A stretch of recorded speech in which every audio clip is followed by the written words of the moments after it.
Hello my friends and welcome back to Grim Reactions. I am Eric and today we are watching episode 5 of book 1 of Legend of Korra.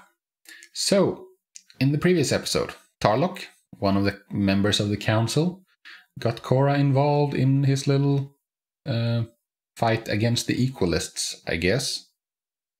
And I gotta say, I'm really appreciating the angle that we're going. Like more political intrigue, more public perception. It's more about like relative morality. It's like what is good, what is bad. And I like that very much. I'm really curious to see where this goes. Because like the impression I've gotten so far is that this is a much more, shall we say, adult show. Like in its themes. Like maybe adult is taking it a bit too far. But in essence, that's like, it's meant for older, for teenagers, like in more upper teens, 15 plus, shall we say. The stuff they're talking about is not easy in the same way that Avatar was. Like Avatar, The Last Airbender had tons of complexity. Like you could watch it and not pay attention to the complexity and still very much enjoy it, I think. You could watch it as like the good guys against the bad guys and take nothing else away from it and still have a great time. Although it was great at teaching you about these things, teaching you about nuance. But this is more nuanced, I think. It's more demanding as well of you as a viewer. So that's why I'm thinking like it's meant for slightly older kids than Avatar was intended for, like the Last Airbender was intended for. Which makes sense, because you've prepped these people. You've prepped these kids, or young adults, or whatever you want to call them, because I don't know how much of a time difference there is between, like, I don't know when The Last Airbender ended and this started. But, like, if you watch The Last Airbender, you're gonna be glued to this. I'm assuming, at least. Not sure about that, of course.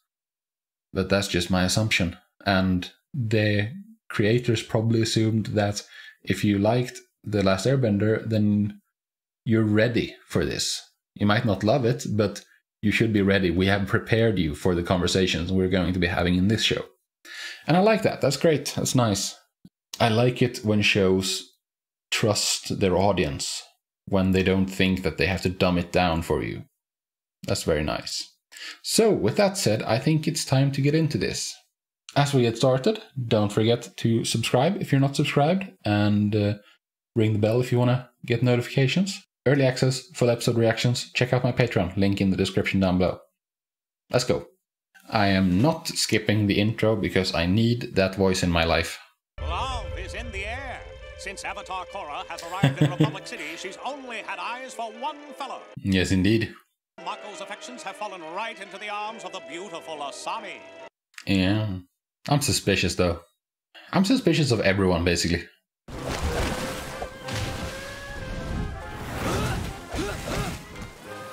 Feels good to be back, although Tarlok isn't too happy about my leave of absence. Hey, you joined the Fire Ferrets before you joined his task force. Yes, Bolin, I agree. Priorities. We have a tournament to win after all. It's our first match of the tournament tonight. I know the three of us haven't been a team for very long, but even so, the Fire Ferrets have never been this good. Good morning, sweetie. Sweetie. These new uniforms look great. You've gotten that far already, huh? There they go. Here we are. No, dude. Alone in the gym. It's not gonna work out. Just you and me. Two alone people. Hint. Hint. You look spick and span in your new uniform, don't you? Oh, that's mean. So, I was talking about a girlfriend for me. Leave some ladies for the rest of us. I know, it's what I thought you meant. Yeah, but Korra is not interested in you like that, Bolin. Korra's a great athlete, an avatar and stuff, but I don't know if she's really girlfriend material. Of course she is. She's fun, I'm fun. She's beautiful, I'm gorgeous. Okay, I don't care what you think. I'm gonna ask Korra out. Look, I like your confidence, dude. Yeah, I know. Gah. You know what I'm talking about, Pabu. Talking about real love. And of course, there's gonna be friction because of this. Because Bolin likes Korra, Korra likes Mako, and Mako likes Asami.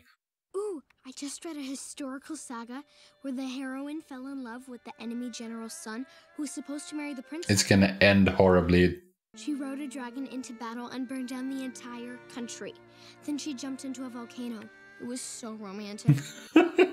Yeah, it did end horribly. You can eat clouds as spoons and use stars as ice cubes in a moonlight punch forever and ever and ever. The volcano is starting to make more sense to me now. Yeah, you're asking the wrong people. Hey, Pamela. Ask her. She might have answers for you. Spend his life with the wrong woman became too painful. So I hung my chin out there and I confessed my love to Tenzin. And the rest is history. Are you sure about that? Is there nothing else to that story? Did Tenzin just go like, oh, well, of course. In that case. Tonight is the first set of matches in our single elimination 16 team. Ooh, single elimination. That's rough. The Future Industries Fire Ferrets! Here we go. She's obviously had her nose to the grindstone in the gym. The Ferrets advance into Rabaru territory and are holding nothing back. Nice sprawl there by Mako. I like the boxing of Mako's boxing, fire boxing. Korra comes to his defense, and she waddle-whacks Fumi back into zone 2. The Ferrets are on fire tonight, and they win round 2.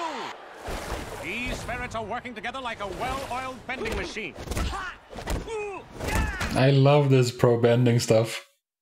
Future Industries Fire Ferrets who win their Yeah. opening match of the tournament. That's a great advertisement as well. That's what I'm talking about. Although I don't think Future Industries need much in the way of advertising. So I was thinking we should spend some time together. We've been spending lots of Oh, time you're together. gonna get shot down. outside of the... Asami and I are... Look, I really like you, and I think we were meant for each other. Oh, it's too early. You don't know that.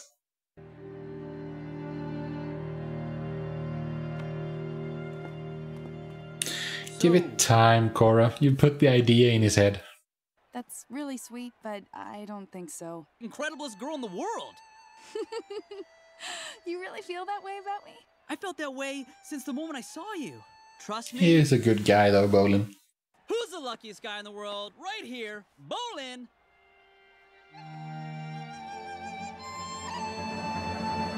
Oh, what now, Mako?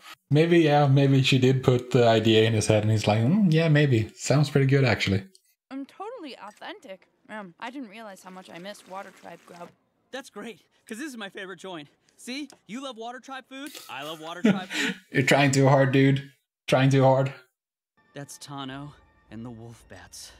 The reigning champs, 3 years running. Don't make eye contact. Don't be afraid. You're gonna beat them after all. Now don't mess with this guy. He's a nasty dude. Oh, is he? Pro bending's saddest excuse for a team. Tell me, how do a couple of amateurs like you luck your way into the tournament? You want to go toe-to-toe with me, pretty boy? Go for it. I'll give you the first shot. Dude, don't. She might take you up on it.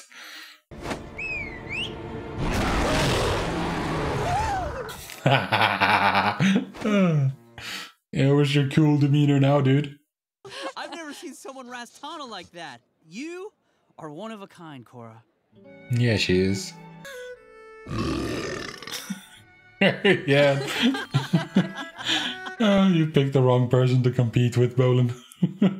She's a very competitive spirit. She's gonna win at everything. What kind of game are you playing? No, I mean with Bolin. You got him all in a tizzy, and I know you're only using him to get back at me. I am not. We're just having fun together. Yeah, that's not what he thinks, though. I don't think that's what Bolin thinks. What? Jealous?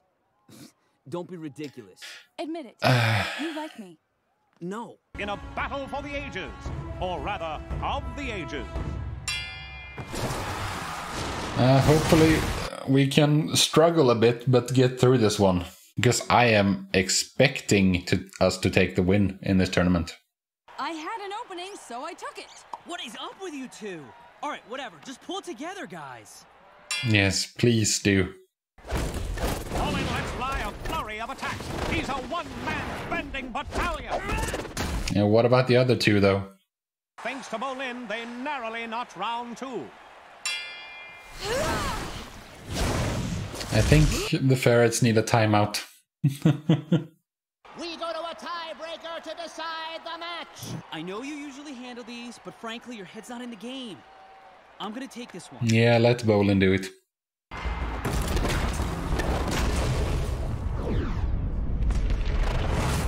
What's this? This is different. Another strike from Bolin, and Chang's in the drink. Nice. Youth trumps experience tonight. Guys, you're gonna need to have a conversation. Or a couple of them. You've already made it clear how you feel about me. No, I haven't. What I'm trying to say is... Oh, no. Love triangle, huh? I like Asami too. I don't know, things are complicated. They are I'm indeed. really confused and No, and Bolin is gonna see this and be all hurt.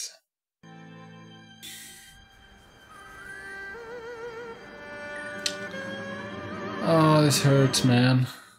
Look what you did! You're blaming me? You kissed me! You kissed me back! It's a friggin' mess. Wake up. Taking you home, bro. Don't call me that. You're a mess, and we've got the biggest match of our lives tonight. Let's go. Oh, no. No! I told you dating a teammate was a bad idea. You're a bad idea! Put me down! Oh, poor guy.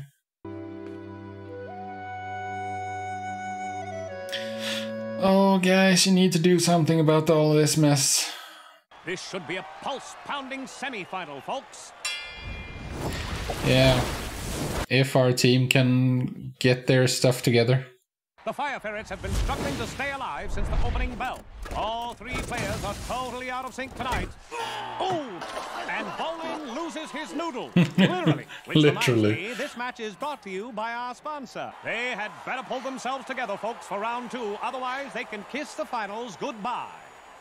Can we take a timeout or something? For goodness sakes. Oh, and a blatant hold by the Avatar. Unnecessary roughness. Ooh, a warning. Ferrets are their own worst enemy right now. It's just sad to watch. It is indeed. The way we're playing, we don't even deserve to be in the finals. Look, if we don't pull Yeah, together we and needed work as a this. team- We needed this little chat. Bolin's knocked into zone 2, followed quickly by his brother. It's all on you, Cora. Now rests in the Avatar's hands. But with 3 on 1, I don't like her odds. Come on, Cora, you can do this.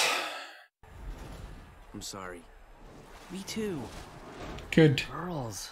Seriously. Avatar finally gains some ground, but with only 10 seconds remaining, it might be too little too late. Oh, they're lined up. It's the big command! Why did they do that? That was so stupid. Just stand in a row. Was pretty much the coolest thing I've ever seen. Thanks for not giving up on us. We never would have made it this far without you. I owe you. You boys smell something in here? Oh, what you gonna come back with? Come on then, let's hear it. Yeah, that's a scent of losers. I've never seen a hat trick like that. Well, thanks. But if it hadn't been for you and your father, we wouldn't have had the chance to play. So thank you. Ah! Haven't you hurt me enough, woman? Relax, I'm a healer. I learned from Katara. Oh. The best there is. Go on. I enjoy Yeah, he's a good guy. The Wolfbats. What? How's it over already? Oh my. Oh, and the episode is over. Gosh darn it. It was... Thank you, I guess. No, I get... Yeah, I guess. Thank you for not showing it. Showing them. It's like... It builds the Wolfbats up even higher. Because now, like... We are just left with the same confusion that Cora and the rest and Mako and Bolin have. That like, wait, how did they win that fast? And just like, they must be really dangerous, I guess. I am so ready for the finals. And I'm so ready for us to overcome this stuck-up prick, to be honest. So, honestly, the way it's been going, I can't say I'm surprised at this turn of events. Because obviously Mako would be interested in Korra because she's awesome. And obviously Bolin would be interested in her because she's awesome. And obviously she just sees Bolin as a friend. And like, it was set up to be a disaster. And it was. Hopefully we've gotten past it, which makes sense. It feels very episodic in that way. Like, I don't think that this will be an issue in the next episode for them. Like, it's like, we've dealt with this issue now, let's move forward. We don't need to mention it again.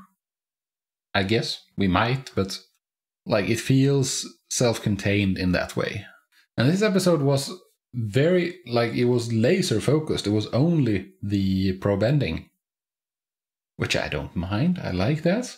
But I am so intrigued by the Equalists and Amon. I want to know more about them. And I'm sure we'll get to them. It's just, there's no need to rush, you know? We got through 3 matches in this episode. Like, that's a lot, if you ask me. Again, like, probe ending is so cool and interesting to me. How it's changed bending. How it's like, it's not the more elaborate moves that we saw in The Last Airbender. It's more direct, it's faster, it's much, much faster. Because it's competition. You need to shave out everything that is unnecessary. Which just kind of goes to show that the forms, I think the forms are useful for learning. And that they're also like, might be like amplifiers. Like the forms, the movements themselves that they learn when they're learning bending. But I think, because like even in The Last Airbender, we saw that quite a bit, that the forms are not all there is to bending. Like, you can go outside them and you can innovate and make up new things, like Aang did with the air scooter, I think it was called. And I like this because it's a continuation of something that I've been not struggling with, but like trying to figure out for the entire duration of The Last Airbender, and still am, like, how does bending work?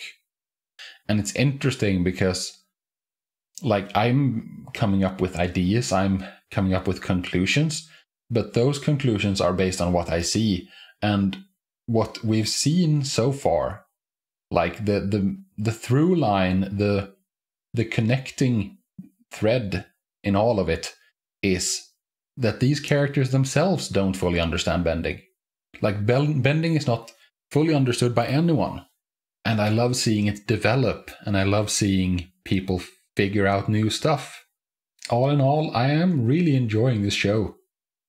It is a very different kind of story. It's a more mature story. It's more about relationships and political intrigue.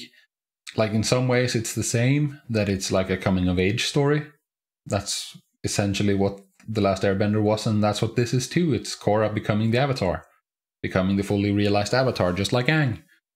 But at the same time, it's different because she's older, everyone is older, and yeah, it's a more mature story, I think. And I like that. I like that angle. It's an angle we haven't explored. And I think it's great that we get a chance to. That it's not The Last Airbender 2, because it doesn't need to be. But with that said, I am done for today. So if you're still here, I thank you very, very much for joining me, and I hope to see you in the next video. But until then, peace out.